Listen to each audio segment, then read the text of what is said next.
আজ ১৯শে জুলাই বাংলা সাহিত্যের জনপ্রিয়তম কথাসাহিত্যিক, নাট্যকার ও চলচ্চিত্র নির্মাতা হুমায়ূন আহমেদ ২০১২ সালের ১৯শে জুলাই যুক্তরাষ্ট্রের নিউ ইয়র্কের একটি হাসপাতালে চিকিৎসাধীন অবস্থায় মৃত্যুবরণ করেন।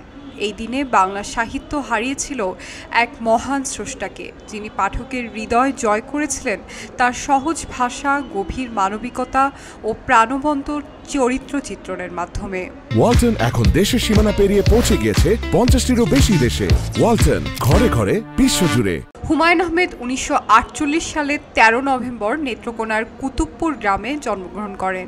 তার বাবা শহীদ ফয়জুর রহমান ছিলেন একজন ডেপুটি ম্যাজিস্ট্রেট এবং ভাষা আন্দোলনের সহযোদ্ধা, যিনি ১৯৭১ সালে মুক্তিযুদ্ধের সময় শহীদ হন। তার মা আয়েশা ফয়েজ ছিলেন শিক্ষিকা ও সাহিত্য অনুরাগী। ছাত্রজীবনে লেখালেখির শুরু এবং প্রথম উপন্যাস নন্দিত নরকে প্রকাশের পরপরই তিনি সাহিত্যে নিজের অবস্থান নিশ্চিত করেন। তার সবচেয়ে জনপ্রিয় সাহিত্যিক সৃষ্টি হিমু, মিসির আলী, শুভ্রর চরিত্রগুলো তরুণ পাঠকদের মনে গেঁথে আছে চিরকাল। হিমু যেন স্বাধীন চেতা এক বিপরীত মানব, মিসির আলী যুক্তিবাদী মনস্তাত্ত্বিক এবং শুভ্র অতিমাত্রায় নরম সাহসী এক আত্মা। হুমায়ূন আহমেদের উপন্যাসগুলো শুধু কাহিনীর জন্যই নয়, তার ভাষা, আবেগ আর দর্শনের জন্য কালজয়ী হয়ে আছে। হুমায়ূন আহমেদ ছিলেন একাধারে নাট্যকার, চলচ্চিত্রকার এবং পরিচালক। তার পরিচালিত আগুনের পরশমণি, শ্রাবণ মেঘের দিন, দারুচিনি দ্বীপ সহ একাধিক চলচ্চিত্র জাতীয় চলচ্চিত্র পুরস্কার অর্জন করে। টেলিভিশনের জন্য নির্মিত বহুব্রীহি, আজ রবিবার, কোথাও কেউ নেই, নক্ষত্রের রাত প্রভৃতি নাটক আজও দর্শকের মনে অমলিন।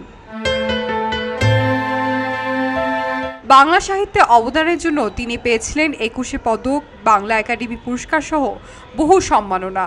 তিনি শুধু পুরস্কারপ্রাপ্ত লেখকই নন, ছিলেন সাধারণ পাঠকদের সবচেয়ে প্রিয় গল্পকার। তার বইয়ের জন্য বইমেলাতে দেখা যেত পাঠকের দীর্ঘ সারি। মৃত্যুর পরও তার বই আগের মতোই বিক্রি হয় এখনও। হুমায়ূন আহমেদ চিরনিদ্রায় শায়িত আছেন গাজীপুরের নুহাশপল্লীতে। মৃত্যুর বহু বছর পরও আজ ১৯শে জুলাই তাকে স্মরণ করে দেশের বিভিন্ন স্থানে আয়োজন করা হয়েছে পাঠচক্র, আলোচনা সভা, নাটক এবং চলচ্চিত্র প্রদর্শনী। ভক্তরা সামাজিক মাধ্যমে স্মৃতিচারণ করেছেন, শ্রদ্ধা জানাচ্ছেন তার সাহিত্য চর্চা এবং দর্শনকে। হুমায়ূন আহমেদ বলেছিলেন, ভালোবাসা মানে কখনো কখনো চুপ করে দূরে দাঁড়িয়ে থাকা। তার লেখার মধ্যেও এই ভালোবাসাই ছিল পাঠকের প্রতি, জীবনের প্রতি, চরিত্রগুলোর প্রতি।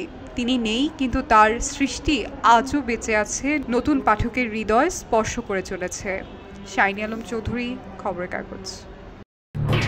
এলো খবরের কাগজ, নিখাত, নির্ভীক, নিরপেক্ষ।